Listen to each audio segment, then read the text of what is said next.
pembinaan manajemen sekolah Minggu Buddha. Pada malam ini dilanjutkan dengan session prototype atau kurikulum Merdeka Belajar yang nanti akan disampaikan oleh Bapak narasumber kita, Bapak Widi Astiano selaku Direktur Pusdiklat IGI dan juga pemimpin dari Merdeka Belajar. Acara ini akan dipandu oleh moderator dari Bapak Sugianto Triwidodo. Kepada Bapak Sugianto, dipersilahkan.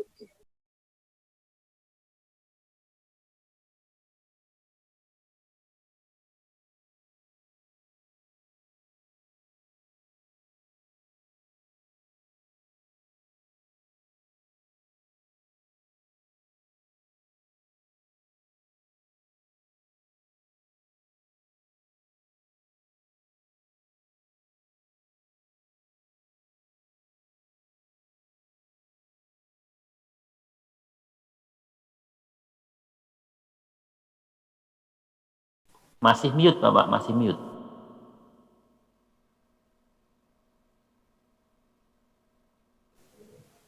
Oke.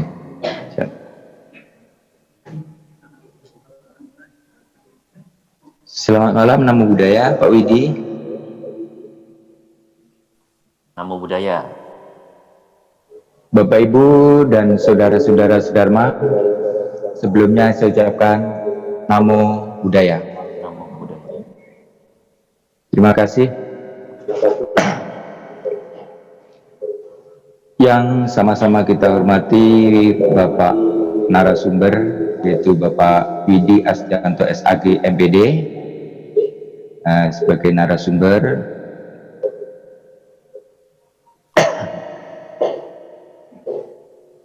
Yang mana pada pertemuan malam ini atau sesi yang ketiga ini akan disampaikan oleh Bapak Widi Astianto SAG MPD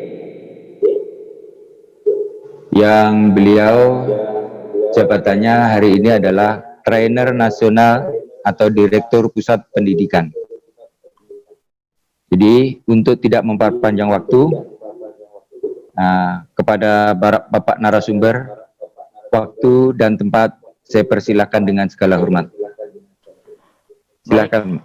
Terima kasih Pak Sugianto. Yang terhormat Kepala Kantor Kemenak Kabupaten Kepulauan Meranti, yang saya hormati Ibu Garabi Mas Buddha Kabupaten Kepulauan Meranti, staf, dan tidak lupa kepada teman-teman hadirin sekalian, para guru sekolah minggu di Kabupaten Kepulauan Meranti yang berbahagia.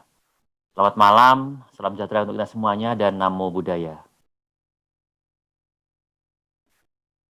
Mudah-mudahan suara saya terdengar jelas ya, Bapak Ibu sekalian. Terima kasih untuk kesempatan malam hari ini, walaupun dalam kondisi masih dalam masa pandemi yang mudah-mudahan mulai berangsur, dan kita bisa melaksanakan kegiatan walaupun secara blended learning ya. Blended learning itu artinya kegiatannya ada yang luring, ada yang daring. Nah, kebetulan untuk saya mendapat kesempatan secara daring, dan terima kasih atas kesempatannya kepada Ibu Metawati selaku Pembimas Buddha Kabupaten Kepulauan Meranti, yang walaupun secara mendadak baru kemarin pagi memberi kabar dan langsung memberikan kesempatan kepada saya untuk berbagi tentang kurikulum prototype ataupun kurikulum Merdeka Belajar. Apa dan bagaimana sih kurikulum prototype atau kurikulum Merdeka Belajar ini? Apakah bisa diterapkan di kalangan pendidikan non formal ya? Karena memang pada prinsipnya kurikulum Merdeka Belajar atau prototype ini diberlakukan di sekolah-sekolah formal gitu kan. Nah, bagaimana penerapannya di sekolah non formal ataupun di pendidikan agama? Baik Bapak-Ibu sekalian, saya izin share screen ya. Mudah-mudahan nanti sinyalnya lancar. Dan sejauh ini apakah suara saya masih bisa terdengar dengan jelas? Kalau suara saya terdengar dengan jelas, mohon semuanya angkat tangan dengan jempolnya itu, peserta. Semua peserta angkat jempol aja. Oke, terima kasih. Berarti suara saya masih terdengar di sana ya. Baik Bapak Ibu sekalian, karena memang saya mencari-cari mencari-cari eh, slide presentasi yang sudah siap, yang sudah ada, yang sudah saya siapkan dari presentasi-presentasi sebelumnya itu tidak ketemu karena mungkin terlalu buru-buru, terlalu mendadak sehingga nyarinya nggak ketemu di mana tempatnya gitu ya. Nggak apa-apa, yang penting pada kesempatan kali ini saya akan berbagi tentang penerapan kurikulum prototipe pada pendidikan agama dan budi pekerti. Dan ini saya sebelum lanjut, saya tanya dulu, ini teman-teman bawa gadget nggak ya nanti Ibu ya? Kalau bawa gadget nanti angkat tangan aja, jempol aja. Bawa gadget nggak? Bawa HP? Oh ya, oke. Nanti akan saya harapkan nanti kita juga bisa ada interaksi, ada interaktif ya, karena nanti akan ada refleksi dan lain sebagainya, pendapat dan sebagainya. Nanti link tersebut saya copy ke chat, nanti kan Bu Meta nampaknya bawa pakai HP juga, nanti bisa langsung di-share di grup ya. Nah, nanti bisa diklik linknya gitu ya. Baik Bapak sekalian, kita mulai dengan apa sih kurikulum itu ya. Kurikulum, saya sangat yakin Bapak Ibu teman-teman sekalian sudah paham apa kurikulum itu. Jadi kurikulum itu adalah perangkat mata pelajaran yang diajarkan pada lembaga pendidikan dan atau perangkat mata kuliah mengenai bidang keahlian khusus.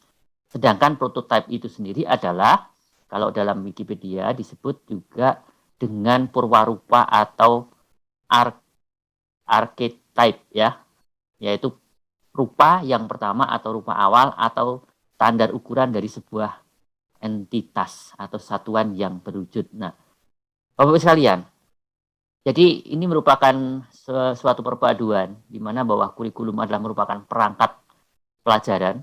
Jadi kalau Bapak Ibu mengajar di sekolah formal maupun non formal, semuanya ada kurikulum. Ya, apalagi sekolah formal. Sekolah formal pasti ada kurikulumnya. Kurikulum yang lalu kita kenal dengan kurikulum 2013. Sekarang kita kenal dengan kurikulum prototipe ataupun dikenal juga dengan kurikulum Merdeka Belajar. Nah, Bapak sekalian, kita sudah sama-sama memahami apa itu prototipe. Apa itu prototipe gitu kan. Nah, sekarang kita akan lebih dalam lagi nih. Kurikulum prototipe ya, yaitu adalah kurikulum di mana mengutamakan pembelajaran berbasis proyek. Barangkali Bapak Ibu sekalian sudah pernah melaksanakan, hanya saja mungkin namanya tidak tahu ataupun belum tahu gitu kan. Nah ini kita lihat di sini bahwa dalam rangka mensukseskan penerapan kurikulum prototipe, satuan pendidikan harus mempersiapkan beberapa tahapan yang diantaranya adalah satu, pendaftaran dan pendataan. Hal ini dilakukan karena penerapan kurikulum prototipe merupakan opsi ya, sejalan dengan program sekolah penggerak yang sedang berjalan. Jadi hanya opsi Bapak Ibu sekalian, pilihan. Kalau di sekolah Bapak Ibu itu belum bisa melaksanakan kurikulum ini juga tidak masalah. Masih melaksanakan kurikulum 2013 juga nggak masalah, tetapi nanti pada praktek pembelajarannya itu yang berbeda. Nanti akan kita gali lebih dalam lagi. Praktek pembelajarannya seperti apa. Dan ini memang disebut sebagai sejalan dengan program sekolah penggerak. Nah, sekolah penggerak itu apa sih Bapak sekalian? Nah, sekolah penggerak itu adalah sekolah yang ya menerapkan kurikulum Merdeka Belajar, di mana semua elemen sekolah, semua warga sekolah itu, khususnya Bapak Ibu guru kepala sekolah itu adalah harus mampu bergerak menggerakkan. Artinya dari sisi kreativitas, inovasi, ya itu harus ada yang lebih di sana gitu. Jadi tidak hanya sekedar melaksanakan pembelajaran biasa, pembelajaran yang hanya datang, mengajar, kemudian memberikan tugas itu saja enggak. Tetapi bagaimana kemudian kreativitasnya itu ada, bagaimana kemudian inovasinya itu ada, bagaimana pembelajaran di sana itu adalah pembelajaran yang benar-benar melibatkan, yaitu melibatkan siswa-siswinya khususnya. Kemudian yang kedua adalah bagaimana sekolah mampu membuat kurikulum operasional satuan pendidikan atau KOSP dengan mengacu pada profil pelajar Pancasila. Kerangka kurikulum sekolah harus bisa mengembangkan 8 standar nasional pendidikan atau NSP untuk dapat meningkatkan kinerja siswa dengan pembelajaran berbasis proyek atau project based learning yang dapat disesuaikan dengan visi misi dari setiap satuan pendidikan. Coba saya mau tanya dulu ini buat teman-teman semua. Yang mengajar di sekolah formal mohon angkat tangan, angkat jempol. Yang mengajar di sekolah formal. Oke, ada beberapa ya yang sekolah formal. Yang non formal berarti lainnya ya, berarti di sekolah minggu ya. Sekolah minggu. Baik Bapak sekalian. Nah, bagaimana nanti penerapan profil pelajar Pancasila, bagaimana penerapan project based learning di sekolah minggu khususnya. Karena kalau di sekolah formal itu sudah pasti nanti akan sudah pasti ada panduannya. Sudah pasti ada panduannya. Sekolah minggu memang sudah ada kurikulum, tetapi terkait dengan penerapan profil pelajar Pancasila, kemudian metode-metode pendidikan atau model-model pendidikan yang lain itu masih jarang, ya masih jarang ada panduan. Nah, sehingga memang memerlukan perhatian yang lebih khususnya untuk sekolah minggu ini. Apa itu profil pelajar Pancasila? Profil pelajar Pancasila Bapak sekalian adalah implementasi dari pengembangan karakter Pancasila itu sendiri yang kita ketahui, ya. Yang secara umum kita kenal juga untuk semboyan dari Pancasila, Bhinneka Tunggal Ika, berbeda-beda tetapi tetap satu. Nah, makna dari dalam Bhinneka Tunggal Ika itulah yang kemudian dikembangkan menjadi 6 karakter utama ya dalam profil pelajar Pancasila. Seperti di bagian ketiga ini Bapak sekalian. Saya lanjutkan dulu ini, bahwa kesiapan guru dalam proses pembelajaran yang lebih inovatif untuk pengembangan karakter siswa yang berpijak pada profil pelajar Pancasila dengan pembelajaran berbasis project based learning. Profil pelajar Pancasila sendiri adalah siswa yang setidaknya mempunyai 6 karakter utama. Nah, ini dijelaskan di sini yang tadi saya sebutkan. Ya. Karakter yang pertama itu beriman dan bertakwa kepada Tuhan yang Maha Esa, berkebinekaan global, mandiri, bergotong royong, bernalar kritis, dan juga kreatif. Inilah 6 karakter atau dikenal juga dengan 6 dimensi profil pelajar Pancasila. Bertakwa kepada Tuhan yang Maha Esa sudah jelas kita ya, bagaimana kemudian kita melaksanakan ajaran agama dan keyakinan kita masing-masing. Kemudian berkebinekaan global itu bagaimana kita salah satunya adalah mengenal dan menghargai budaya bangsa. Itu salah satunya. Karena secara rinci, secara detail itu masing-masing ada penjelasan Bapak Ibu sekalian.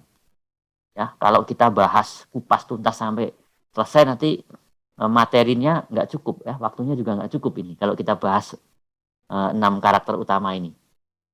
Mandiri itu sudah pasti Bapak Ibu sekalian, bahwa nanti diharapkan siswa-siswi kita itu mampu mandiri, ya, mampu belajar sendiri, mampu berkreasi sendiri, gitu, tidak bergantung kepada orang lain, gitu. Itu terkait dengan mandiri. Kemudian bergotong royong sudah pasti bagaimana kemudian kita berkolaborasi, ya, bagaimana kemudian kita itu mampu saling mendukung satu dengan yang lain. Nah, termasuk pada kesempatan malam kali ini Bapak Ibu sekalian, di situ ada tim kan, pemerintah ada tim Pembimas Buddha Kemenak Kabupaten Kepulauan Meranti. Nah, bergotong royong satu dengan yang lain, ya, saling melengkapi satu dengan yang lain. Ini yang disebut dengan gotong royong, berkolaborasi, ya. Demikian. Kemudian bernalar kritis. Apa itu bernalar kritis Bapak Ibu sekalian? Bernalar kritis itu adalah bagaimana kita mampu memecahkan permasalahan-permasalahan yang rumit. Bagaimana kita mampu mencari ide-ide yang lebih kreatif untuk masa depan. Bagaimana kemudian anak-anak kita itu juga mampu memecahkan masalah yang dihadapi. Nah, inilah bernalar kritis. Selain juga mengkritisi hal-hal yang memang perlu dikritisi. Ya, kritis terhadap hal-hal baru maupun hal-hal yang lama yang dibaca atau yang diketahui. Dan kemudian yang terakhir adalah kreatif. Nah, ini kreatif ini banyak sekali, luas sekali juga kreatif Bapak Ibu sekalian. Bagaimana kemudian anak-anak kita itu menjadi anak-anak yang kreatif, anak-anak yang mampu menciptakan karya-karya yang luar biasa, karya-karya yang bisa dimanfaatkan oleh dirinya sendiri maupun oleh orang lain. Berkreasi di sini intinya Bapak Ibu sekalian. Nah, inilah gambaran dari kurikulum prototype yang dimana bahwa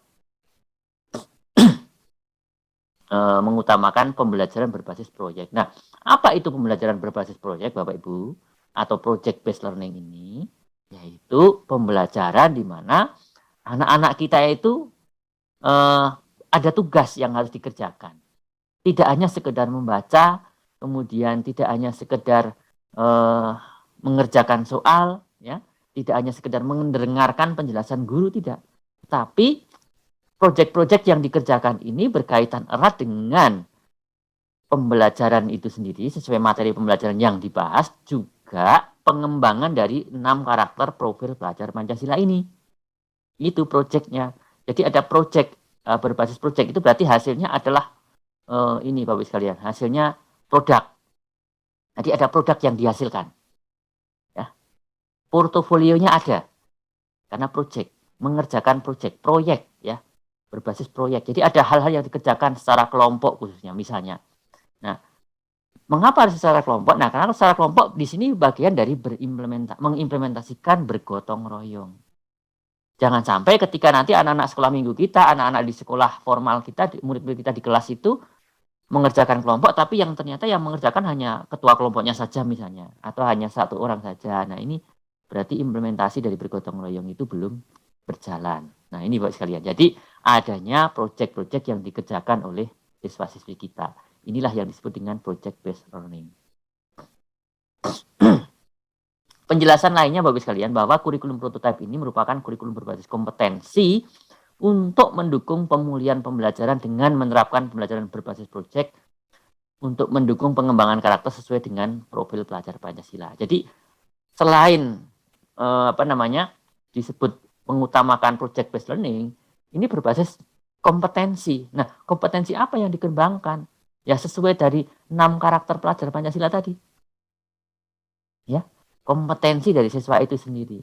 Bagaimana siswa itu mampu mandiri, bagaimana siswa itu mampu bergotong royong, ya berkolaborasi dengan teman-temannya. Bagaimana siswa itu mampu mengerjakan tugas secara mandiri. Nah, kenapa Bapak sekalian? Bahwa setiap hal yang kita ketahui dari siswa-siswi kita itu sebagai guru itu harus mampu mengenali profilnya. Oh, si A ini kompetensinya di bidang ini, di bidang seni, di bidang lukis, di bidang matematik, sains, dan lain sebagainya. Ini harus dipahami oleh kita sebagai seorang guru. Nah, berikutnya Bapak sekalian, kaitannya dengan Merdeka Belajar. Merdeka Belajar itu merupakan cita-cita dari pendidikan, ya, dari pendidikan Indonesia. Mengapa? Ya, sebelum kita jelaskan lebih lanjut, kita akan refleksi dulu bagaimana kondisi pendidikan agama, pendidikan di Indonesia sebelum pandemi COVID-19. Bapak Ibu masih ingat kan? Tahun ya, saya ingat banget tanggal 16 Maret 2020 itu pertama kali ada surat edaran bahwa pembelajaran harus dilaksanakan secara daring. Nah, sekarang kita coba flashback ya, kembali ke masa di mana sebelum pandemi. Bagaimana kondisi pendidikan Indonesia sebelum pandemi? Ya, nanti kita bahas bareng-bareng. Bapak Ibu sekalian, bahwa kalau kita merefleksikan bahwa pendidikan sebelum pandemi itu bisa dikatakan lebih lancar ya, pembelajarannya. Pembelajarannya bisa dilakukan dengan lebih optimal. Tetapi Bapak Ibu sekalian, kita melihat analisis selama tahun 2000 sampai 2014 ini, ya, bahwa capaian belajar itu menurun sebenarnya Bapak Ibu sekalian. Ini kondisi sebelum pandemi. Ya. Kondisi sebelum pandemi. Bahwa hanya sedikit sekali peningkatan kompetensi murid ya, antar jenjang kelas. Ini Bapak Ibu sekalian. Kemudian Bapak Ibu sekalian, skor PISA Indonesia meski sempat naik, tapi masuk pada tren mengalami penurunan. Tren ini terkonfirmasi oleh hasil ujian nasional 5 tahun terakhir. Murid usia 15 tahun yang mencapai kompetensi literasi minimal 30% pada membaca, 20% pada matematika, dan 40% pada sains. Artinya, kebanyakan murid hanya bisa membaca bacaan sederhana tanpa bisa memahami maknanya. Ini sebenarnya PR juga buat kita sebagai seorang guru. Bagaimana kompetensi kita di bidang membaca, di bidang literasi ini, Bapak sekalian. Ya, jadi ini Bapak sekalian, kalau kita lihat di grafik ini, kualitas pendidikan Indonesia itu menurun. Ya, ini terjadi sebelum masa pandemi. Kemampuan membaca, kemampuan matematik, dan kemampuan kerjasama itu menurun. Ya, ini data kalau kemampuan membaca ini tahun 2000 sampai 2018. Kemudian kemampuan matematik itu data dari 2003 sampai 2018. Dan kemampuan kinerja sains, sorry tadi saya salah sebut ya, ini bacanya kerjasama, kinerja sains.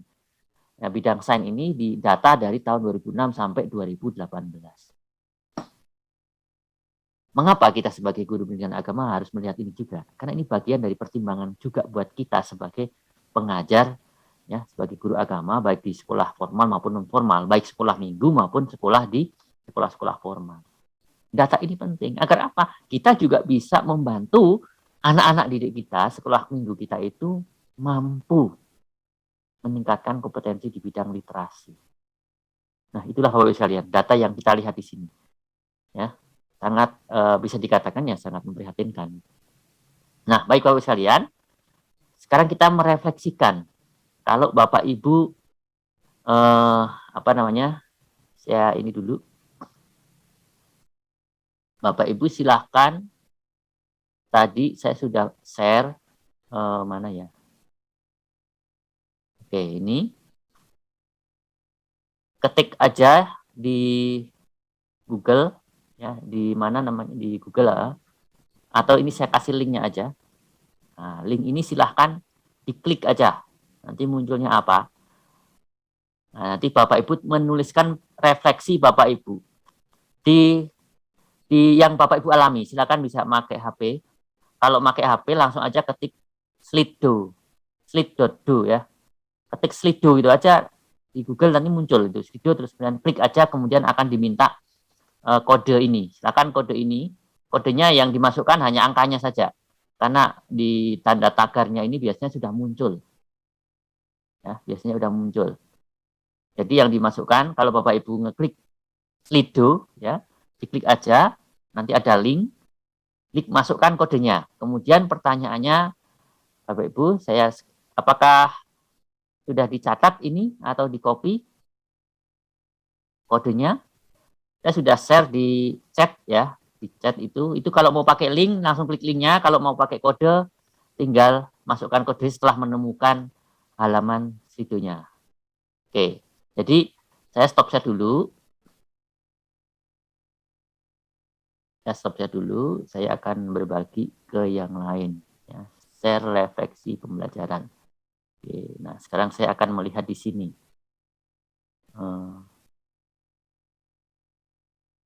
Saya akan melihat apakah Bapak Ibu sudah ada yang masuk. Ternyata belum ya. Belum ada yang masuk. Silahkan. Linknya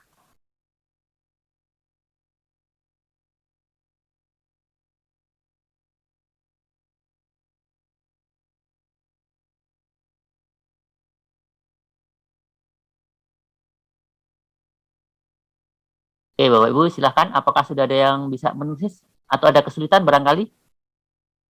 Pak Sugianto, apakah teman-teman ada kesulitan? Ya, biar kita interaktif gitu. Apakah teman-teman ada kesulitan, Pak Sugianto? Ini lagi pada linknya. Oke, ya kita tunggu ya. Oke, nanti pendapat dari Bapak Ibu kalau sudah mengisi, dikirim, nah itu nanti akan masuk ke sini. Ya, biar ada interaktif di sini Bapak Ibu sekalian. Jadi kita akan merefleksi pembelajaran sebelum pandemi, ya, yang Bapak Ibu alami itu seperti apa? Pembelajaran sebelum pandemi atau pembelajaran yang selama ini sudah Bapak Ibu lakukan itu seperti apa? Itu, ya. Jadi refleksi pembelajaran. Nah, nanti akan saya stop share dulu.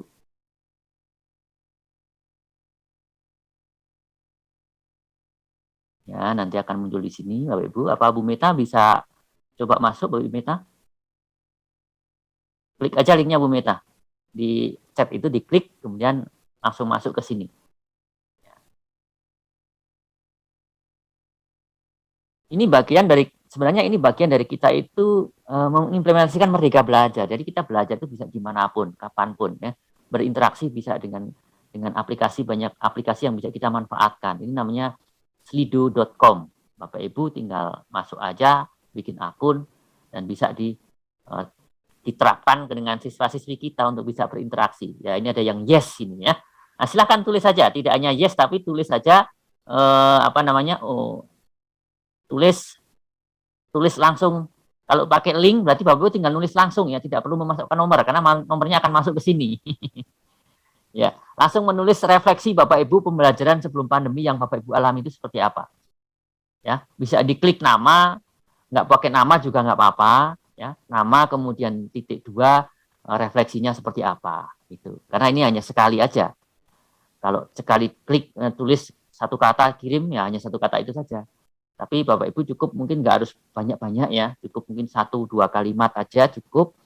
Silahkan ya. Nah, Bapak Ibu bisa melihat tulisan siapa ini, Tono itu siapa gitu kan. Berarti Mas Tono nih pasti yang nulis gitu kan. Yang nulis yes siapa, yang nulis angka ini siapa, nanti akan kelihatan. Silakan refleksikan, nggak usah banyak-banyak, mungkin cukup 1 atau 2 kalimat atau mungkin pembelajaran dulu itu.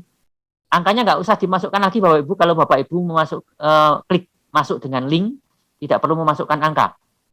Langsung tulis ininya aja, tulis refleksi Bapak Ibu. Ya, langsung ditulis aja refleksi dari Bapak Ibu sekalian.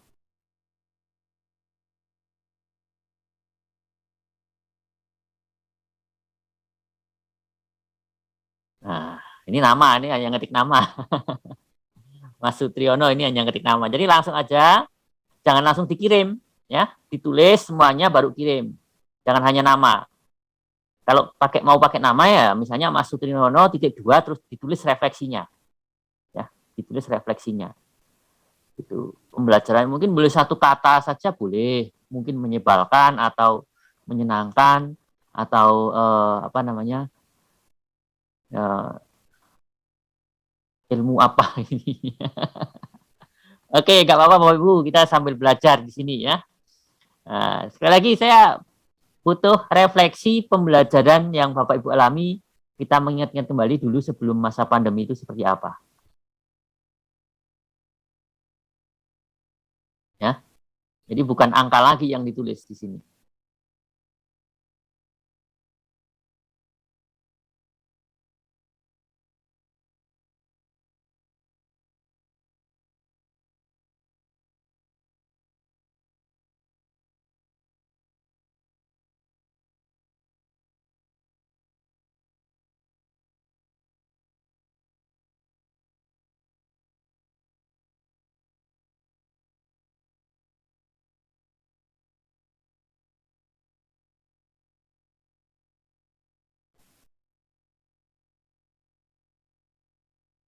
Silakan Bapak Ibu, apakah ada kesulitan?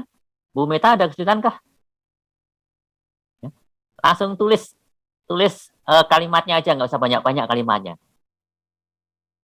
2 atau 3 kata aja pembelajaran. Tidak perlu nulis angka lagi ya, tidak perlu nulis angka lagi. Kalau Bapak Ibu sudah ngeklik pakai link.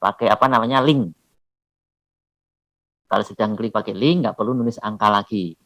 Ya, ini sudah ada 9 peserta yang masuk sebenarnya, tetapi belum kalimat yang diharapkan yang masuk di sini.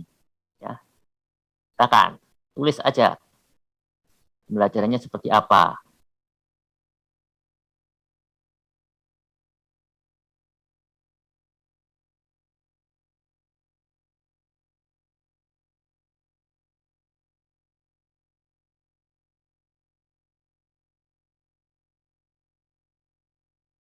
Ini masih pada nulis angka semua di sini.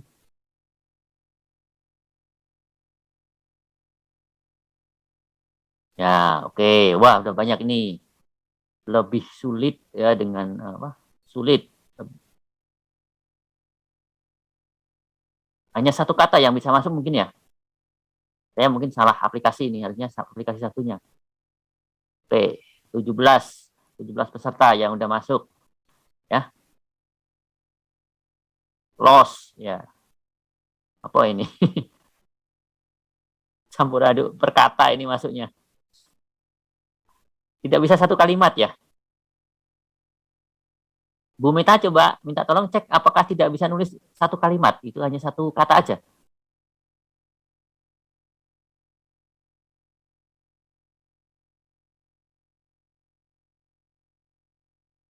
Halo?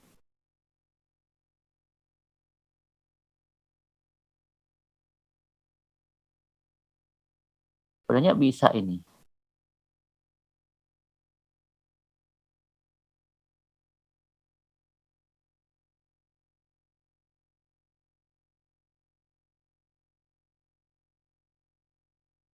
Bisa ini kok. Hmm. Oh ya ya ya. Memang di sini jadi terpecah jadi satu kata. Mohon maaf karena apa namanya hancur di sini. Oke, Bapak Ibu sekalian, mohon maaf. Saya salah memasukkan ini. Harusnya di sini cukup satu kata saja. Tetapi Bapak Ibu sekalian tidak masalah. Yang terpenting kita sudah mencoba berinteraksi ya. Bagaimana pembelajaran yang menyenangkan itu. Ini kalau kita lihat di sini sebenarnya ada kalau disambung-sambung itu ada pembelajarannya menyenangkan, pembelajarannya membentuk untuk membimbing dan sebagainya. Mohon maaf Bapak Ibu sekalian, oke? Barangkali sudah cukup dulu, sudah ada 23 ya yang mencoba berinteraksi di sini. Ini seharusnya cukup satu kata saja ini refleksinya ya, cukup satu kata. Karena ternyata saya coba nulis aja ini apa namanya satu kalimat munculnya di sini jadi satu kata saja itu. Ya, saya nulis tadi pembelajaran sangat menyenangkan, tetapi setelah masuk ke sini terpecah-pecah jadi satu kata. Baik Bapak Ibu sekalian, nggak apa-apa, bisa jadi hiburan dulu ini di sini barangkali. Oke, sudah cukup ya. Jadi intinya pembelajaran bisa ternyata ini baru muncul ini. Pembelajaran sangat menyenangkan. Ini ada satu kalimat Bapak Ibu sekalian. Menambah wawasan, berinteraksi, mengevaluasi. Jadi Bapak Ibu bisa nulis satu kalimat sebenarnya ya, biar tidak terpecah-pecah kayak gini. Pembelajaran sangat menyenangkan ini ada di sini. Nah, kemudian menambah wawasan. Baik Bapak Ibu sekalian, inilah yang kita bisa pelajari bahwa setelah pandemi itu kita mengenal banyak platform-platform pembelajaran. Dulu sebelum masa pandemi kita nggak kenal apa ini namanya Slido itu apa, kita nggak kenal.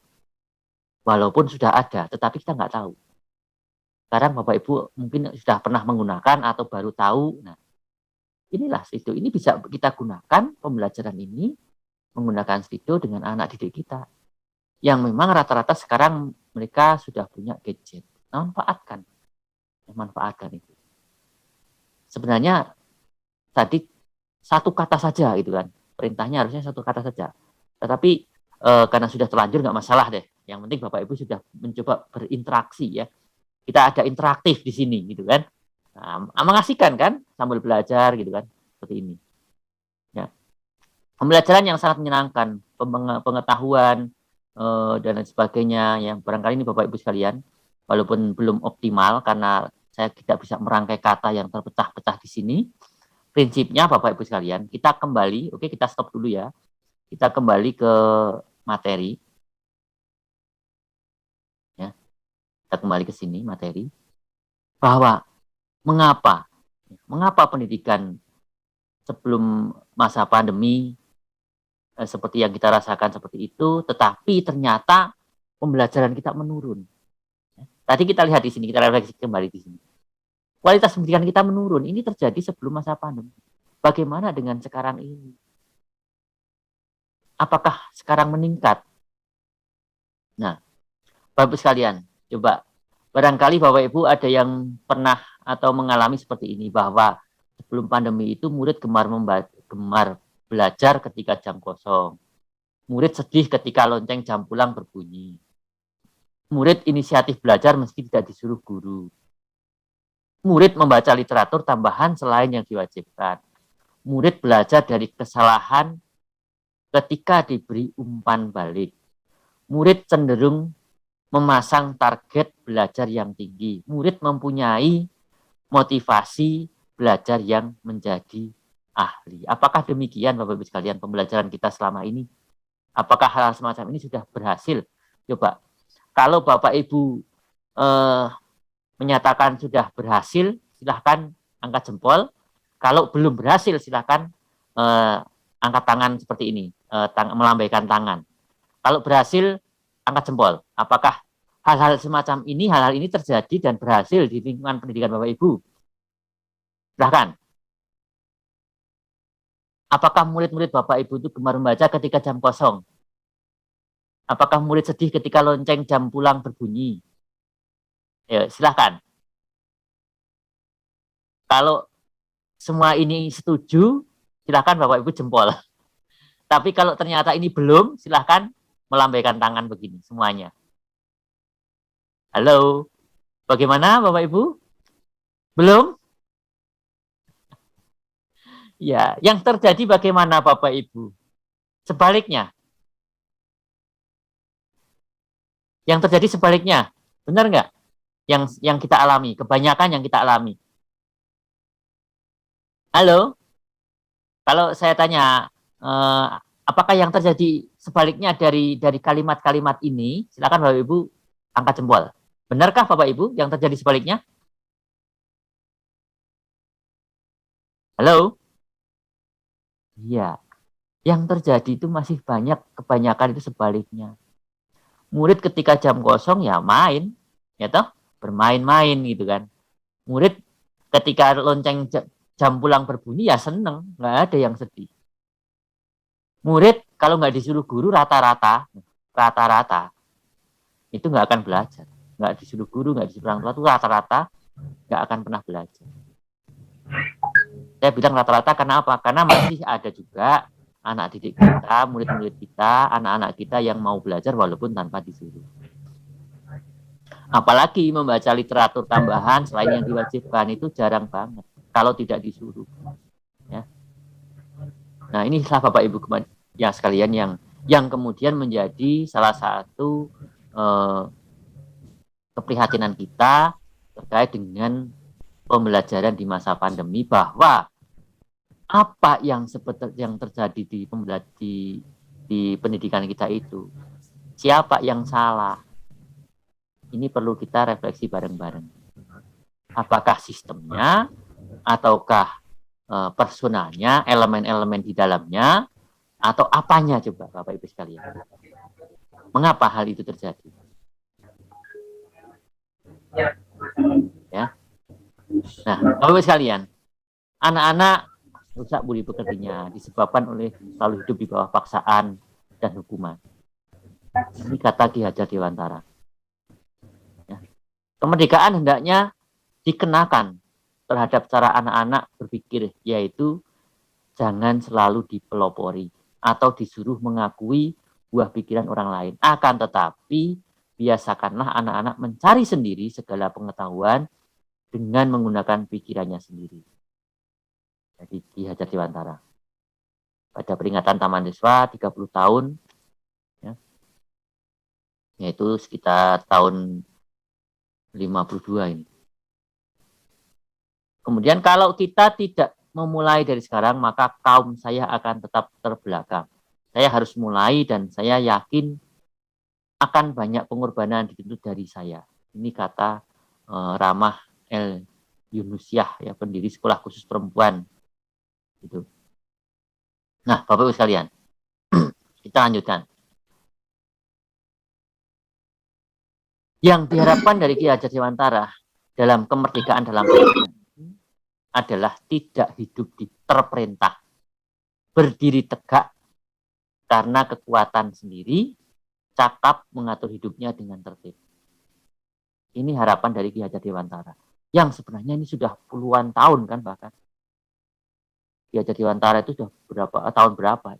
Tapi bagaimana pendidikan kita itu ternyata mengalami keterbelakangan karena apa? Tidak mengimplementasikan filosofi pendidikan yang sebenarnya sudah diterapkan atau sudah diajarkan oleh para pendiri bangsa ini, oleh para pendahulu kita. Itulah Bapak Ibu sekalian, baik itu pendidikan formal maupun pendidikan non formal. Merdeka belajar ini, kalau kita memaknai bahwa dalam merdeka belajar ini adalah orang yang mengatur sendiri tujuan, cara, dan penilaian belajarnya. Itulah merdeka belajar. Itu pendapat yang lainnya mengatakan seperti itu. Merdeka. Tidak ada yang mengekang. Jadi mengatur sendiri tujuan, mau bikin tujuan pembelajarannya mau bagaimana, caranya mau seperti apa, ya silahkan. Terutama ini kalau Bapak Ibu nanti di kelas ya, di sekolah minggu juga harus mampu demikian. Itu. Nah, kurikulum bagaimana? Kurikulum hanya sebagai acuan. Kurikulum hanya sebagai pedoman. Pengembangannya diserahkan kepada kita sebagai guru. Oh, maaf, salah bikin saya.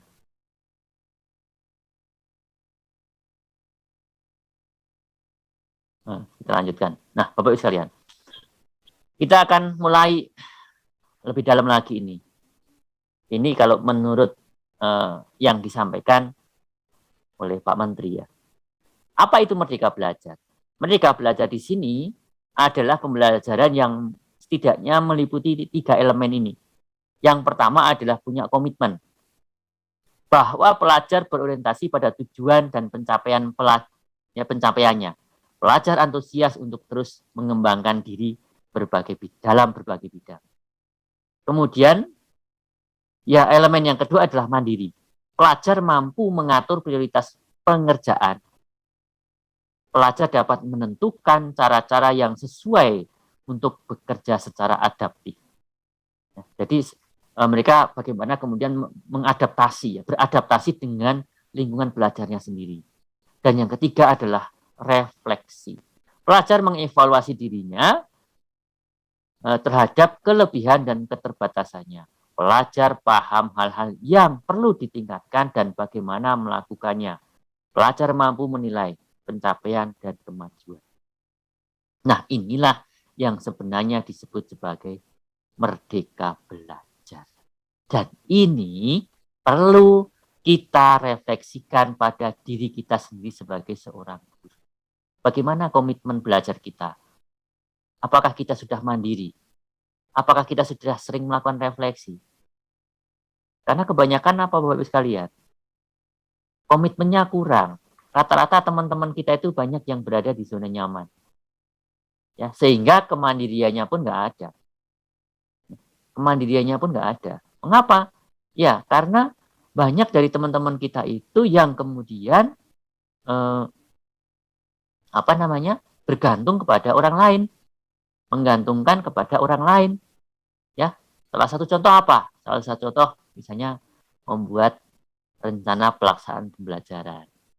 Menggantungkan orang lain, tanya teman yang lain bagaimana, RPP-nya udah jadi apa belum, saya boleh ngopi dong. Nah, berarti kan kemandiriannya nggak ada. Dan ini harus kita mulai dari diri kita sebagai seorang guru untuk kemudian diterapkan kepada anak didik kita. Orang yang senantiasa merefleksikan, menyesuaikan pemikiran dan perbuatannya terhadap perubahan sekitar dalam upaya mencapai tujuan-tujuannya. Jadi kita harus selalu merefleksi diri. Apa yang sudah kita lakukan dalam pembelajaran yang di kelas yang selama ini. Apakah sudah sesuai atau belum dengan merdeka belajar itu. Nah, Bapak-Ibu sekalian, bagaimana sih praktek merdeka belajar itu? Ini adalah hanya gambaran saja ini. Gambaran dari pendapat dari beberapa orang ahli ataupun guru. Ini menurut Najila Shihab bahwa memerdekakan diri kita sendiri dimulai dari membuktikan bahwa kita dan perubahan yang kita lakukan adalah yang kita nanti-nantikan. Jadi tidak perlu menunggu siapapun untuk merdeka belajar. Kalau Bapak Ibu itu berinisiatif melakukan terobosan-terobosan terkait dengan pembelajaran, maka Bapak Ibu sudah disebut melakukan merdeka belajar. Kalau Bapak Ibu itu kreatif, membuat model-model pembelajaran yang menyenangkan di sekolah minggu, berarti Bapak Ibu itu sudah melaksanakan merdeka belajar. Kalau Bapak Ibu itu sudah membuat anak-anak merasa nyaman, merasa senang ketika belajar, ketika di kelas, berarti Bapak Ibu sudah melakukan merdeka belajar. Kenapa? Kalau kita lihat contoh lagi di sini, pendapat lain lagi. Ya, dari Bu Laksmi Wijayanti, Sekolah Cikal. Ide utama merdeka belajar adalah mendorong setiap murid menjadi pemimpin dari perjalanan belajar mereka. Sebagaimana kita ketahui bahwa Buddha juga seorang pemimpin dan mendorong para siswanya untuk jadi pemimpin. Ya, termasuk memimpin diri kita sendiri. Nah, ini penting sekali Bapak Ibu sekalian. Anak-anak kita dorong menjadi para pemimpin untuk belajar seperti itu. Kemudian pendapat lain lagi ini dari Amelia Sari, ya. Merdeka Belajar menumbuhkan kesadaran diri bahwa murid butuh belajar untuk hidup mereka, bukan untuk sekedar lembaran ijazah dan perolehan angka. Nah, kalau sudah kita bicara tentang ini, maka yang diutamakan di sini adalah kompetensi. Nah, kita kaitkan dengan tadi kurikulum prototype, di mana bahwa kurikulum itu adalah kurikulum berbasis peningkatan kompetensi. Bagaimana implementasi di sekolah minggu? Bagaimana implementasi dalam pendidikan agama? Saya kira sudah cukup jelas bahwa walaupun kita basicnya juga bukan basic yang misalnya teknologi ataupun basic multimedia dan sebagainya, tapi kita harus mampu berintegrasi dengan teknologi informasi. Ini yang penting bisa diterapkan di situ. Jadi kita tidak bisa memaksakan Bapak Ibu. Tidak bisa memaksakan anak-anak kita yang mereka itu punya hobi renang tapi disuruh lari. Itu nggak bisa. Gambarannya sudah jelas, kita nggak mungkin memaksa ikan itu untuk naik ke atas pohon. Kita nggak akan mungkin memaksa burung yang terbang itu untuk berenang di dalam air. Karena sudah beda konteksnya. Masing-masing punya kompetensi. Itu. Ibaratnya kita kalau menanam jagung ya akan tumbuh jagung. Jangan minta tumbuh mangga. Nah, ini saya kira mudah-mudahan bisa dipahami Bapak Ibu sekalian ya. Oke, kita lanjutkan. Tujuan dan prinsip dari strategi pembelajaran Merdeka Belajar ini kita telah pelajari tadi ya, contoh-contohnya. Lalu apa cara yang bisa dilakukan untuk mencapai tujuan dan prinsip strategi Merdeka Belajar? Pembelajaran Merdeka Belajar dapat diwujudkan melalui cara 5M. Nah, kita lihat 5M di sini. Yang pertama adalah memanusiakan hubungan, memahami konsep, membangun keberlanjutan, memilih tantangan, dan memberdayakan konteks. Nah, apa itu? Nah, kita lihat di sini Bapak sekalian. 5M ya. Memanusiakan hubungan. Bahwa praktek pembelajaran yang dilandasi orientasi pada anak didasarkan relasi positif yang saling memahami antara guru, murid, dan orang tua. Jadi di sini ada hubungan yang positif, hubungan yang baik antara guru, murid, dan orang tua. Masing-masing punya peran. Ya. Agar nanti tidak terjadi ya ketika ada suatu masalah dengan salah satu anak kita itu, guru tidak menyalahkan orang tua tidak hanya menyalahkan guru, tapi masing-masing punya peran dan masing-masing harus punya komunikasi. Ini penting sekali Bapak Ibu sekalian. Kemudian memahami konsep. Praktek pembelajaran yang memandu murid bukan sekedar menguasai konten, tapi menguasai pemahaman mendalam terhadap konsep yang dapat diterapkan di beragam konteks. Jadi tidak hanya sekedar tahu saja, tapi bagaimana kemudian memahami, ya, menguasai konsep-konsep dari pembelajaran, dari materi-materi pembelajaran yang disampaikan itu seperti apa, itu dipahami. Yang ketiga adalah membangun keberlanjutan. Ya.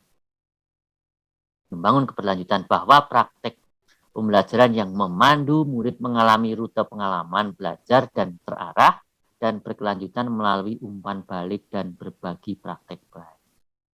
Nah, ini nanti di kelas Bapak Ibu, misalnya Bapak Ibu itu mengajak anak-anak mengerjakan tugas berdasarkan proyek yang sudah dibuat, Bapak Ibu harus memberikan umpan balik. Ya, dari tugas yang sudah dibuat oleh anak-anak. Dan anak-anak itu diberi kesempatan untuk menyampaikan atau untuk berbagi praktek baiknya. Praktek baik apa? Maksudnya praktek baik yang sudah dibuat, yaitu mengerjakan tugas tadi. Bagaimana pengalaman mereka membuat tugas tersebut? Silahkan ceritakan apakah kesulitannya seperti apa dan sebagainya. Nah, itu penting sekali. Kemudian yang keempat adalah memilih tantangan. Ya. Praktek pembelajaran yang memandu murid menguasai keahlian melalui proses yang berjenjang dengan pilihan tantangan yang bermakna. Nah, jadi ini memang Nah, pada akhirnya anak-anak kita itu harus menyukai tantangan dan kita harus memberikan tantangan. Memberikan tugas itu kan tantangan. Mungkin ada siswa-siswi kita yang sama sekali nggak tahu bagaimana kemudian agar mereka itu menjadi tahu. Bagaimana mereka itu sebelumnya nggak pernah mengerjakan tugas sendiri. Nah, akhirnya mereka mampu mengerjakan tugas sendiri. Dan yang kelima adalah memberdayakan konteks, yaitu praktek pembelajaran yang memandu murid melibatkan sumber daya dan kesempatan di komunitas sebagai sumber belajar sekaligus kesempatan berkontribusi terhadap perubahan. Nah, inilah bahwa anak-anak didik kita itu pasti punya komunitas, punya kelompok. Nah, bagaimana agar mereka itu kemudian menjadi sumber belajar bagi teman-temannya? Nah, intinya adalah bisa belajar dari teman ini apa namanya sebaya, ya, pembelajaran dari teman sebaya. Berikutnya Bapak Ibu sekalian, kita akan lihat sekarang bagaimana dengan pembelajaran agama Buddha. Bapak Ibu sekalian, sebenarnya saya ingin sekali Bapak Ibu itu ada praktek ya, menulis di sini. Silakan Bapak Ibu nanti sebelum memulai pembelajaran itu coba membuat praktek baik pembelajaran. Penulisannya seperti ini. Pembelajaran yang ingin Bapak Ibu buat itu topiknya apa atau judulnya apa.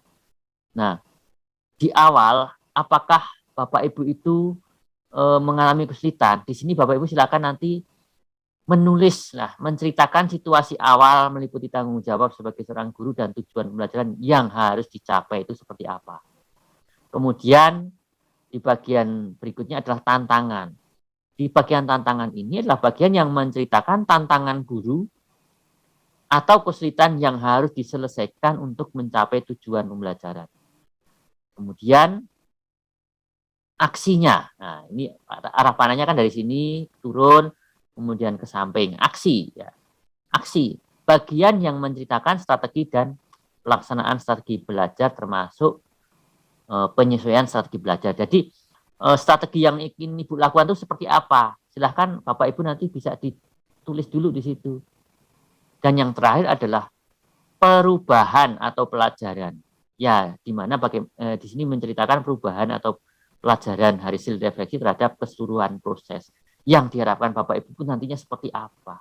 Setelah melakukan sesuatu dari awal, kemudian mendapatkan tantangan dan kemudian beraksi itu hasilnya bagaimana? Silahkan nanti dirancang di situ untuk diterapkan dalam pembelajaran pendidikan agama Buddha. Mudah-mudahan nanti bisa dipahami ya. Nah, ini contohnya Bapak Ibu sekalian. Kita juga tidak lepas dalam pembelajaran itu adalah membuat rencana pelaksanaan pembelajaran atau RPP. RPP ini saya buat berdasarkan surat edaran Mendikbud nomor 14 tahun 2019 ya. Alternatif model RPP ini RPP 1 lembar saja. RPP 1 lembar saja. Jadi hanya memuat tujuan pembelajaran, indikator, kemudian kegiatan pembelajarannya mau seperti apa, ya. Ada 10, ada 10 ini. Nah, ini sebenarnya semua terserah Bapak Ibu mau diajak bagaimana, mau diajak ngapain anak-anak itu ya tinggal ditulis di sini. Ya, rancangannya di sini itu kemudian lengkapi dengan RPP ini akan lebih mudah Bapak Ibu sekalian. Gitu. Nah, ini kita mengimplementasi Merdeka Belajar itu di sini, di kegiatan pembelajaran itu ya terserah kita. Tujuannya mau diapain, mau anak-anak mau apa itu ya di sini. Kita tulis sendiri tujuannya di sana. Ada satu hal yang kelewat sebenarnya Bapak sekalian. Ya. Ada satu hal yang kelewat. Ini refleksi tadi apa itu Merdeka Belajar. Ada satu yang kelewat, maaf tadi. Ada satu yang lewat, harusnya ada di sini. Apakah hapus ya? Oke.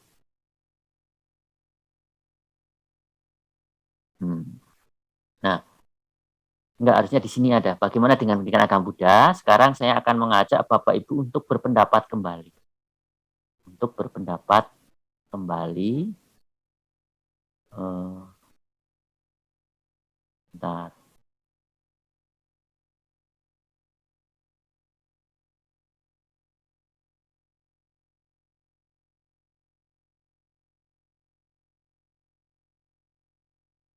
Saya share link lagi.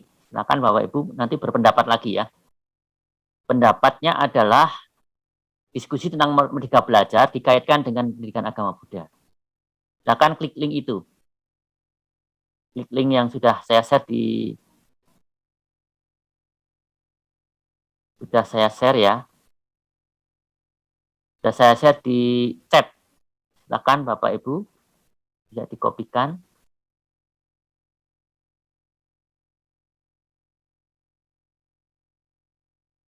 Nah, Bapak Ibu nanti klik tambahkan bagian di sini ya. Klik tambahkan bagian. Jadi biar apa? Ditambahkan bagian pertama ini Bapak Ibu tulis nama. Nama Anda. Simpan, kemudian klik simpan. Kemudian klik tanda plus di bawahnya. Klik tanda plus di bawahnya akan muncul kolom di sini. Ya. Akan muncul kolom di sini. Subjeknya tentang apa? Pembelajaran di mana? Ya. Pembelajaran di mana? Di mana? Kemudian pendapat Anda di sini. Nah, kemudian klik publikasikan. Silahkan dicoba, di-share lagi. Linknya ada di chat, Bapak Ibu. Ada di chat. Ya, silakan Pak Panitia bisa dibantu untuk dikirim ke grup. Ada di chat. Ya. Linknya ada di chat. Di chat Zoom ini.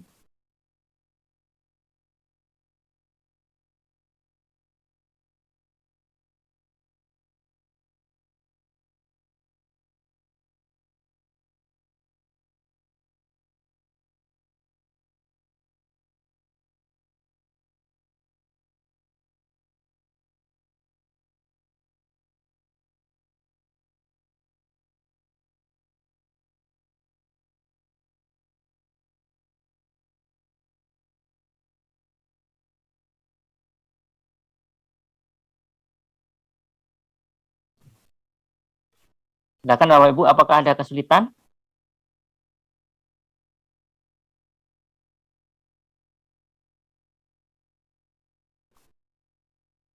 Ya, silakan. Sambil merefleksi lagi. Jadi diskusi tentang Merdeka Belajar. Tulis tentang Merdeka Belajar.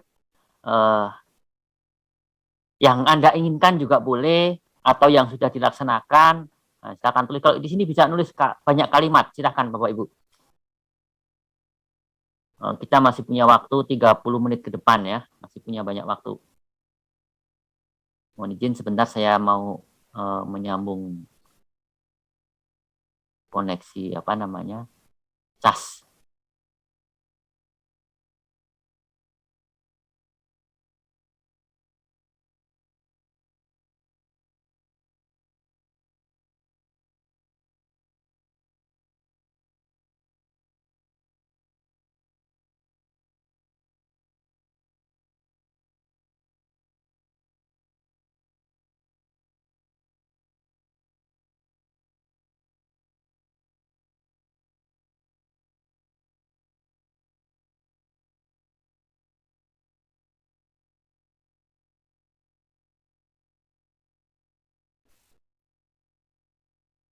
Silahkan Bapak Ibu.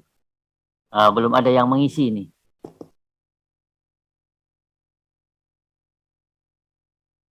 Apakah mengalami kesulitan? Bagaimana panitia? Apakah semua sudah mendapatkan link? Mohon angkat jempolnya kalau sudah mendapatkan link. Halo? Silakan angkat jempol yang sudah mendapatkan link. Tinggal klik link, kemudian Bapak Ibu perhatikan di sini ada tambahkan bagian. Nah, tambahkan bagian, kemudian tinggal diklik aja.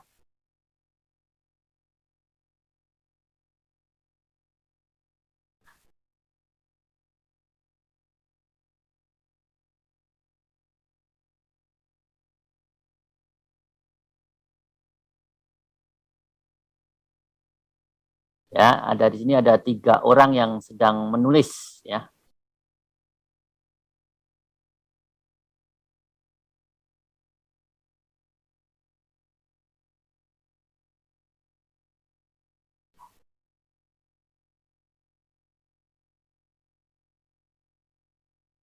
Ada 3 orang yang sedang menulis. Kita tunggu pendapatnya.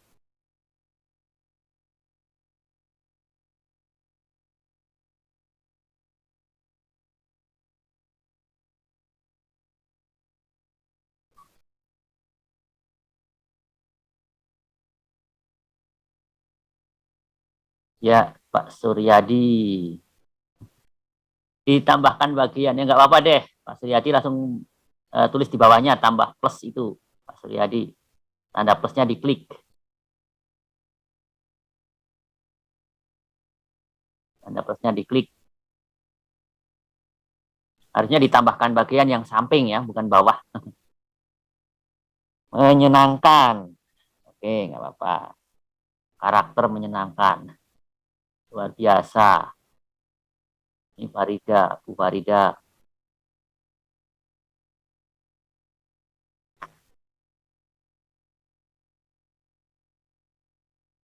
Silakan, ayo. Baru berapa ini yang masuk?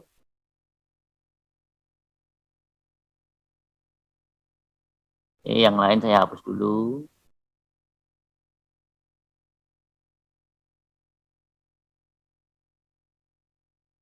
Dari Pak Tono, Merdeka Belajar merupakan kurikulum paradigma baru untuk mengatasi lost learning akibat pandemi. Ya, oke, bagus Pak Tono. Yuk yang lain, silakan.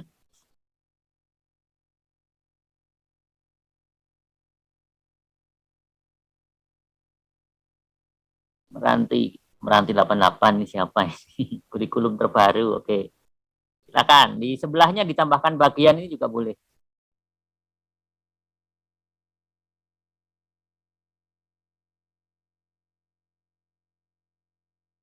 Ayo Pak Sugianto juga bisa ikut peran serta Pak Sugianto. Klik klik aja di tab itu linknya. Ya. Yuk kita latihan belajar, kita belajar bareng-bareng di sini, berdiskusi, sampaikan pendapatnya. Boleh juga dikaitkan atau pengalaman untuk di sekolah minggu bagaimana juga silahkan. Nah, nanti ini akan jadi bahan diskusi untuk kita bersama-sama.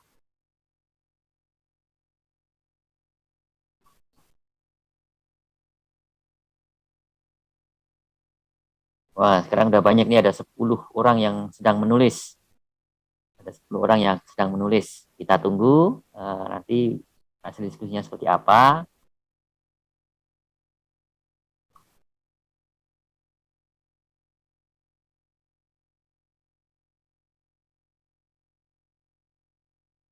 Jadi ada kolom bawahnya untuk menulis ya sebenarnya. Saya ulang lagi, kalau kita klik tanda plus, di sini Bapak Ibu kalau perhatikan, di sini ada subjek dan di bawah itu ada tulis sesuatu. Ya, ada subjek, ada sesuatu. Jadi subjek itu bisa ditulis nama, sesuatu adalah pendapat Bapak Ibu. Itu.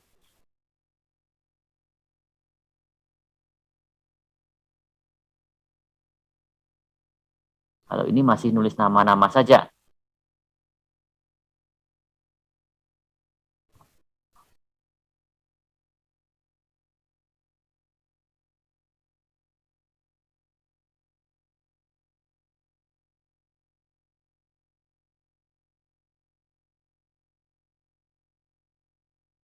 Oke, kita lihat. Oke, masih belum mengerti, Wuning C. Oke, nggak apa-apa.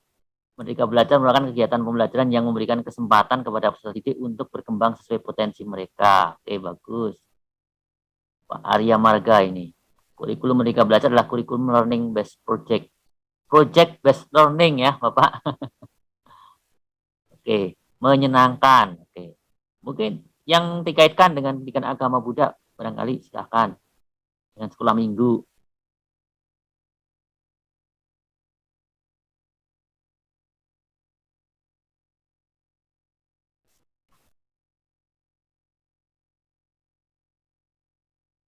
Nah, sekarang di sekolah minggu itu, menurut Bapak Ibu, penerapan sekolah minggunya seperti apa?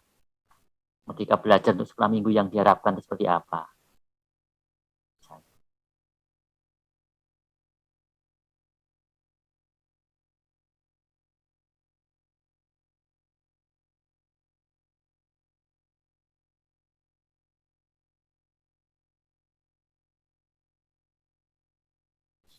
Silakan Bapak Ibu.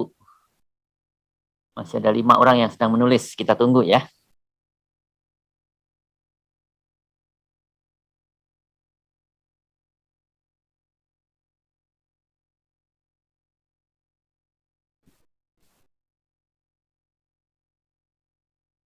Dari Asyong, Merdeka Belajar adalah supaya siswa dan mahasiswa memilih pelajaran yang diminatinya.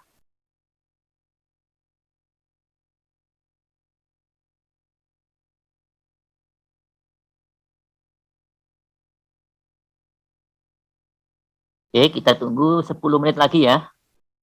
Sekarang jam 20.34, nah, berarti 10 menit lagi ke depan, jam berapa?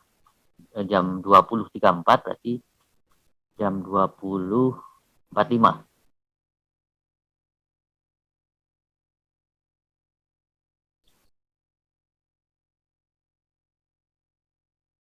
Oke, kita tunggu 10 menit lagi biar tuntas nih diskusinya.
Ya, masih kita tunggu Bapak Ibu sekalian.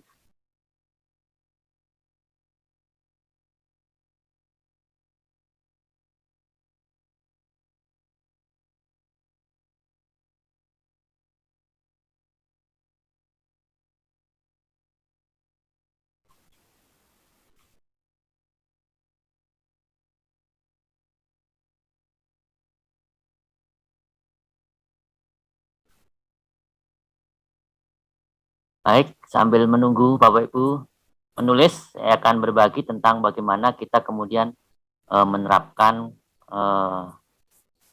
profil pelajar Pancasila.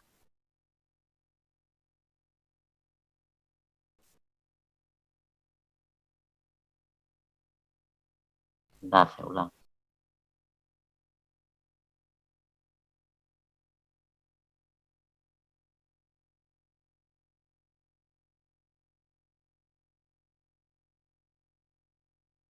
Ya, kita akan sambil mendengarkan yang dulu.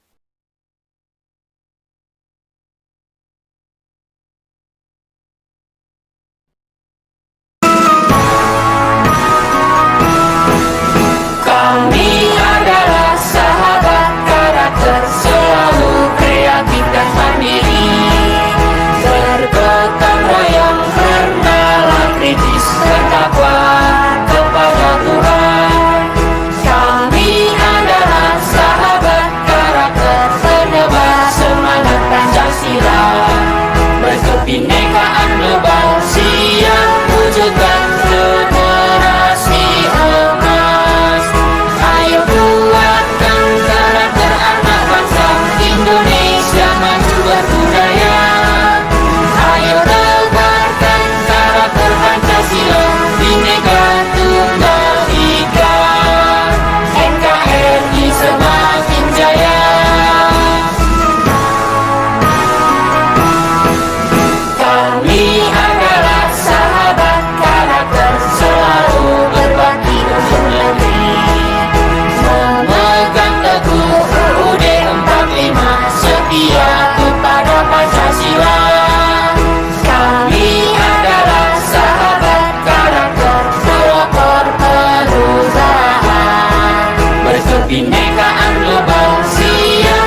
Iya, Bapak Ibu sekalian, itu tadi satu mas ya, mas sahabat karakter yang memang untuk mendukung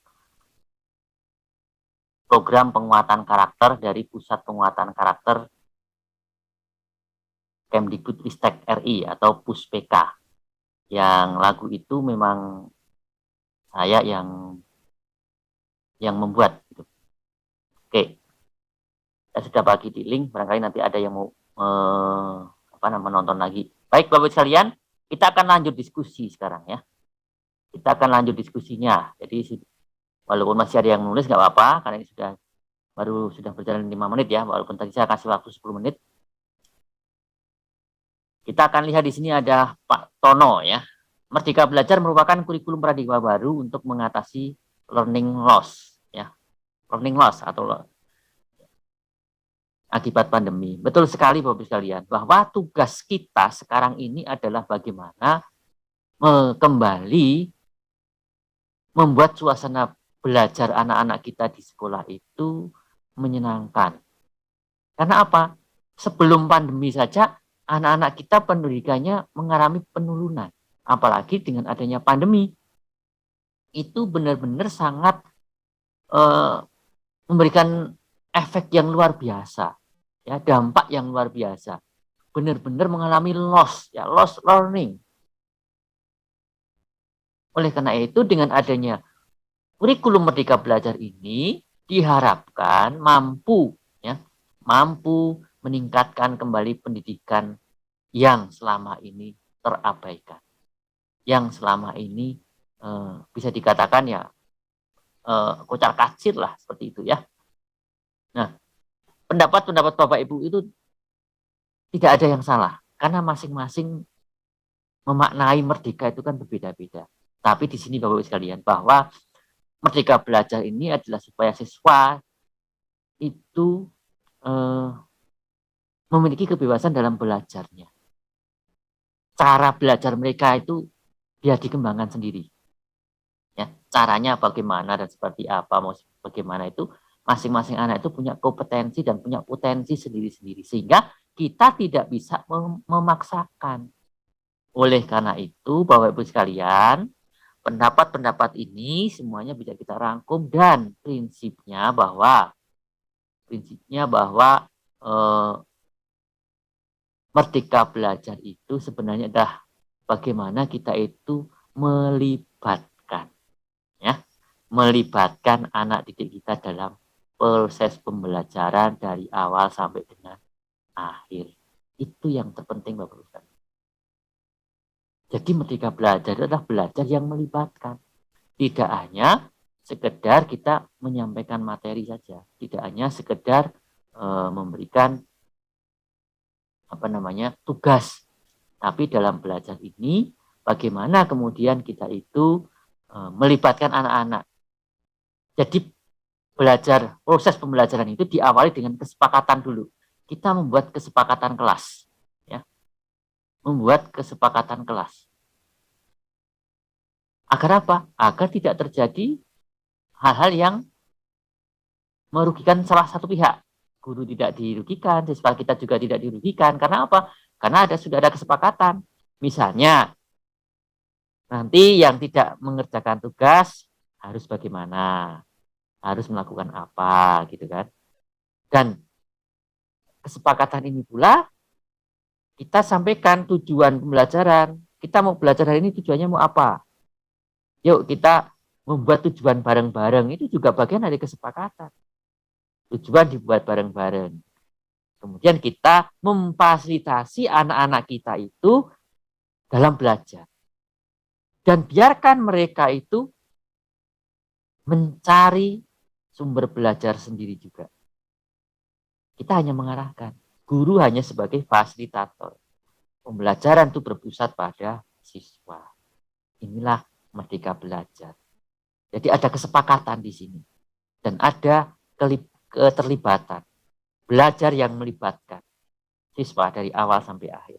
Karena yang selama ini terjadi bukan sebagai Merdeka Belajar. Kenapa? Semua oleh guru. Ya. Semua atas perintah guru. Semua dalam kekuasaan guru. Itu yang terjadi selama ini.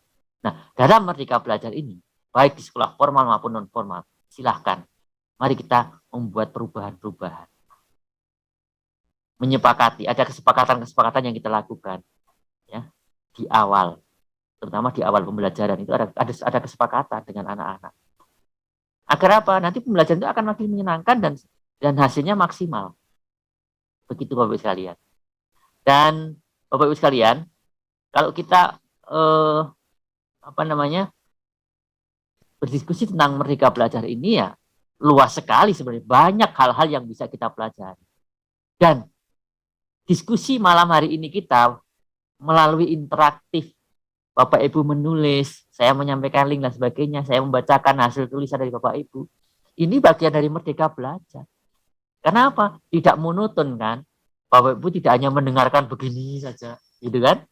Tapi Bapak Ibu bisa berinteraksi dengan menulis. Ini bagian dari interaktif dan silahkan Bapak Ibu juga bisa terapkan kepada anak-anak didik kita.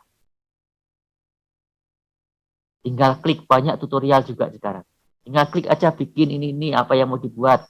Anak-anak silahkan tulis coba pendapat kalian. Walaupun dilakukan secara dari luring, Misalnya saya pun di situ, hadir di situ, saya akan terapkan ini. Karena apa? Ini bagian dari Bapak Ibu itu terlibat dalam pembelajaran. Menulis akhir pendapatnya. Ditulis di sini, kita membacakan. Wah, ini misalnya, Pak Tono udah nulis ini, pendapatnya ini. Oh, Bu Meta udah nulis seperti ini gitu. Itu anak-anak juga akan senang kalau dibacakan.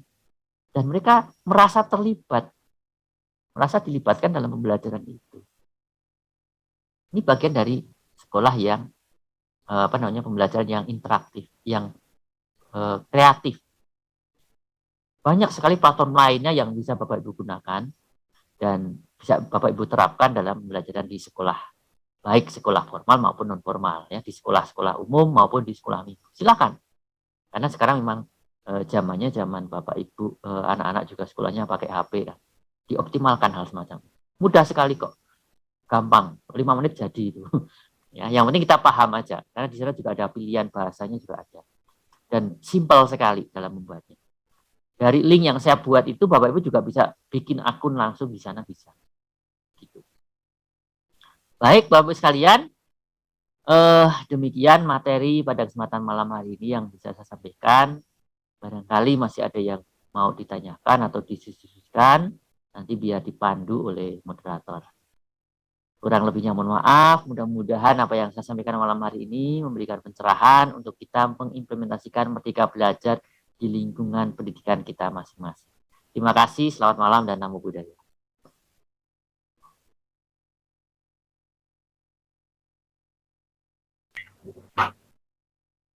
Baik, terima kasih kepada Bapak narasumber yang telah menyampaikan materi. Mungkin sebelum kita tutup, kita adakan sesi pertanyaan, Pak. Ya, silakan. Oke, Bapak Ibu silakan. Ada yang mau bertanya silakan.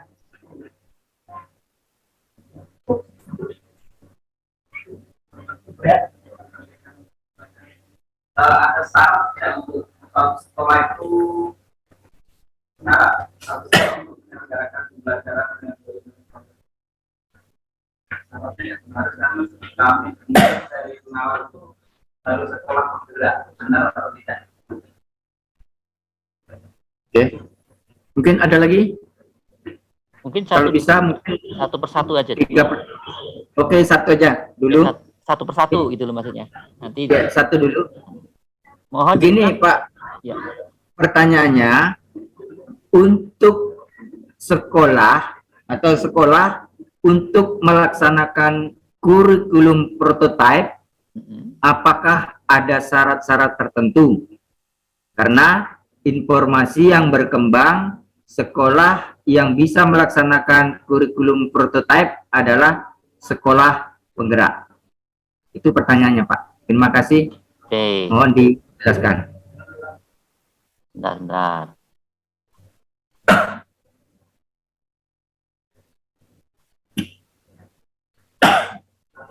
Baik Bapak sekalian, sebelum kita memahami tentang bagaimana pelaksanaan kurikulum ini, sebenarnya Yang harus kita lakukan adalah memahami bagaimana sekolah kita itu sendiri, visi misinya itu seperti apa dan bagaimana itu.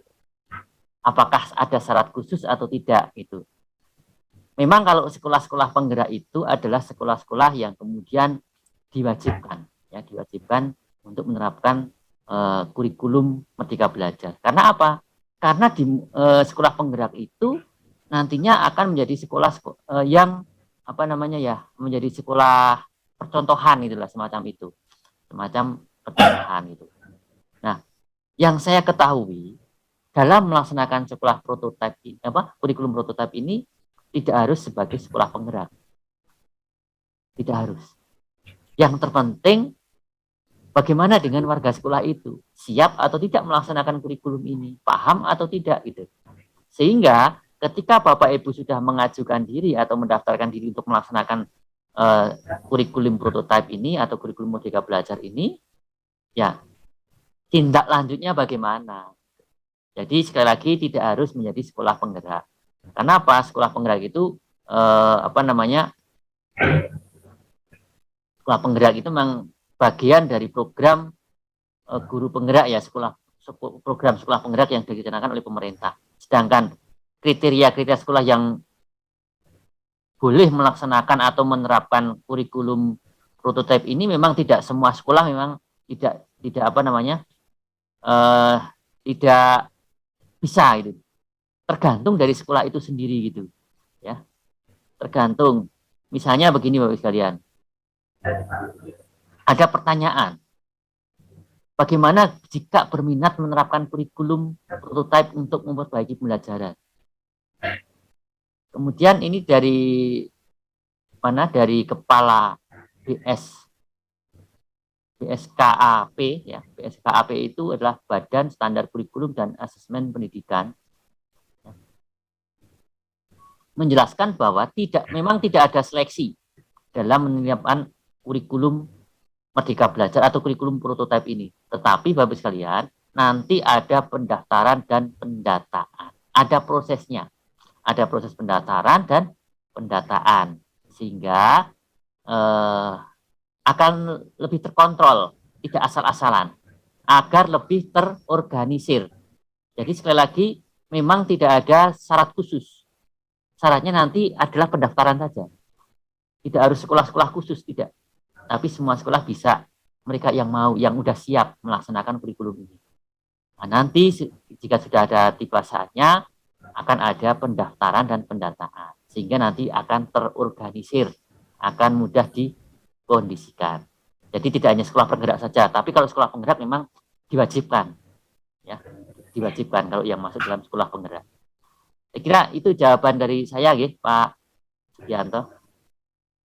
Jawab pertanyaan lagi, silakan. Ada lagi Bapak Ibu yang bertanya?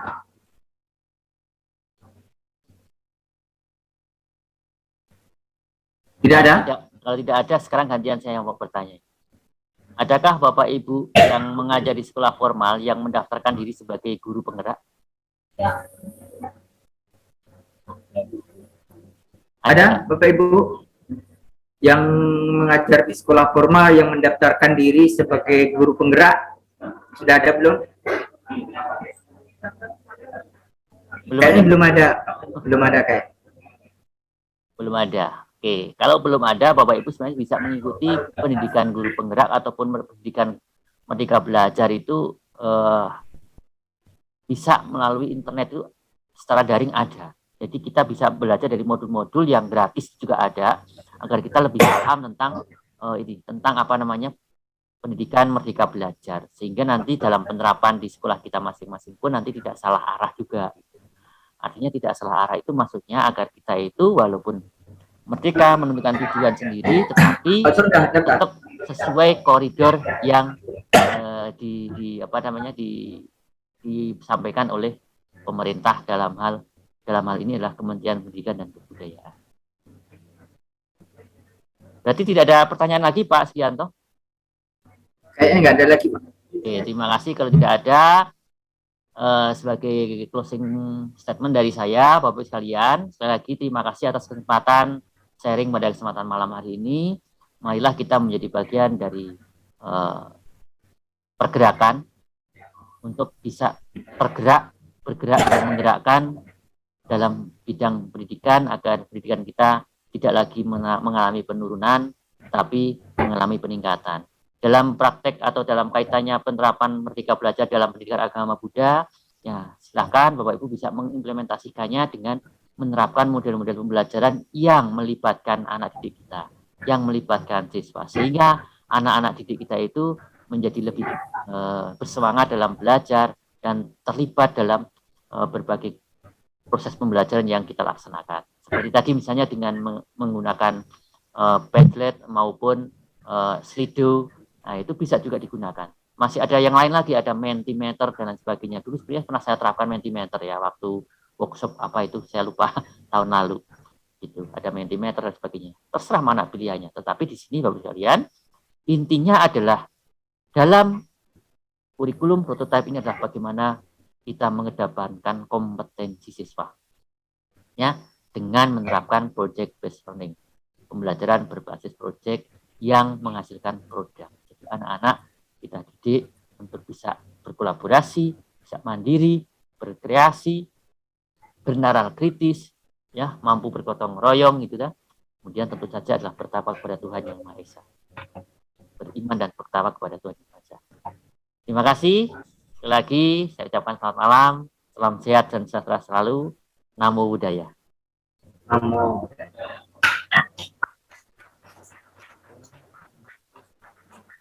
Pada narasumber yang telah menyampaikan materi, bergabung mungkin audionya kurang sempurna di sini. Mudah-mudahan apa yang disampaikan oleh Bapak narasumber bisa bermanfaat bagi kita semua untuk perkembangan sekolah minggu Buddhis dan sekolah formal Buddhis.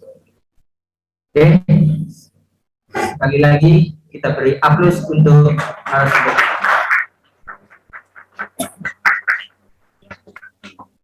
Terima kasih. Demikian yang pertemuan pada malam hari ini.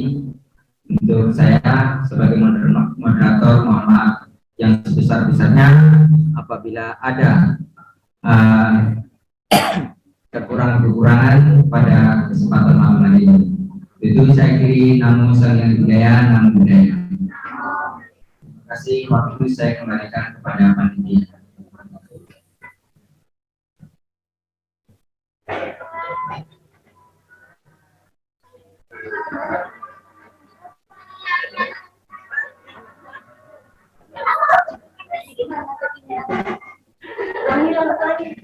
Ulangi. Bersama Pak.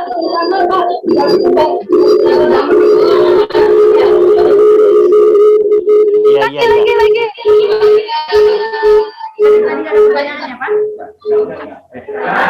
Dapat ya.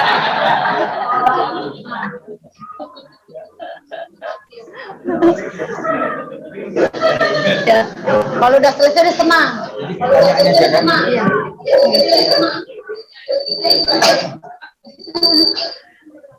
Baik, terima kasih banyak Bapak Widiastiono yang telah memberikan pemaparan materi tentang Merdeka Belajar. Semoga kita semua di sini juga merdeka belajar. Ini karena pengaruh apa ya Pak? Jadi suaranya berdengung terus, tadi ada gangguan teknis karena daring. Kalau bisa hadir semua ini pesertanya sangat gembira nih Pak, kalau Bapak bisa hadir langsung. Mudah-mudahan.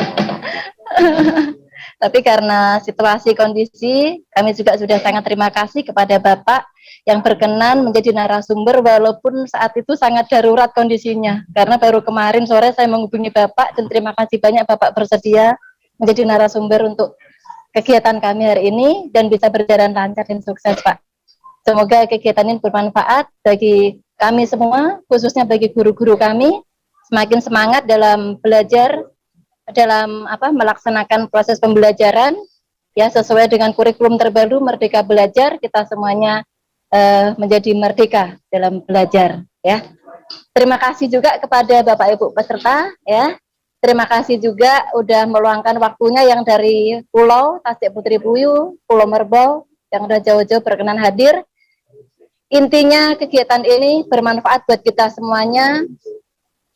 Dan yang paling penting ilmu yang kita dapatkan dapat kita terapkan dalam daerah kita masing-masing, sekolah kita masing-masing, sehingga membawa hasil yang positif bagi peserta didik sebagai generasi-generasi kita yang berkualitas. Ya.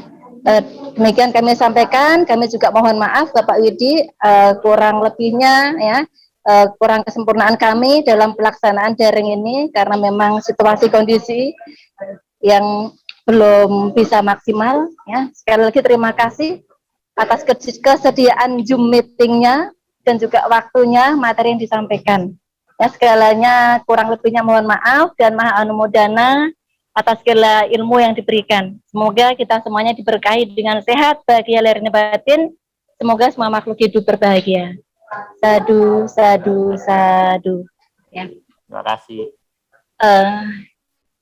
Bapak Ibu yang berbahagia, karena segala sesuatunya sudah kita laksanakan, sudah selesai materi dari dari siang sampai malam hari ini.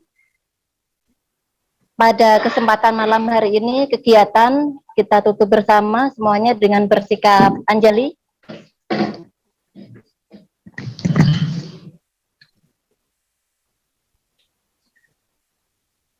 Dengan memanjatkan Namo tassa bhagavato arahato sama sambuddhassa.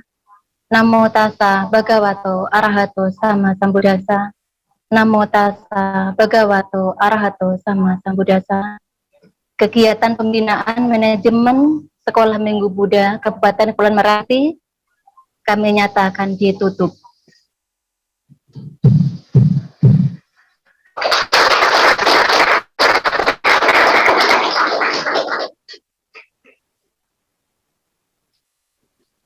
Terima kasih pada Bapak narasumber, terima kasih kepada peserta semuanya. Kami ucapkan selamat pulang ke rumah masing-masing, beristirahat, ya. Dan nanti dari panitia ada uang transport sama uang harian, nanti silahkan dipanggil satu persatu dari panitia, ya. Terima kasih Bapak Widi selaku narasumber. Nanti kami mohon untuk ini ya Pak, rekamannya, supaya nanti guru-guru yang nggak bisa mengikuti juga bisa mendengarkan penjelasan materi dari Bapak. Ya, karena tadi juga ada sedikit kendala teknis, jadi ada yang belum maksimal dalam mendengarkan pemaparan materinya. Terima kasih Bapak Widi. Baik, terima kasih semuanya. Selamat malam, Namo Buddhaya. Namo Buddhaya.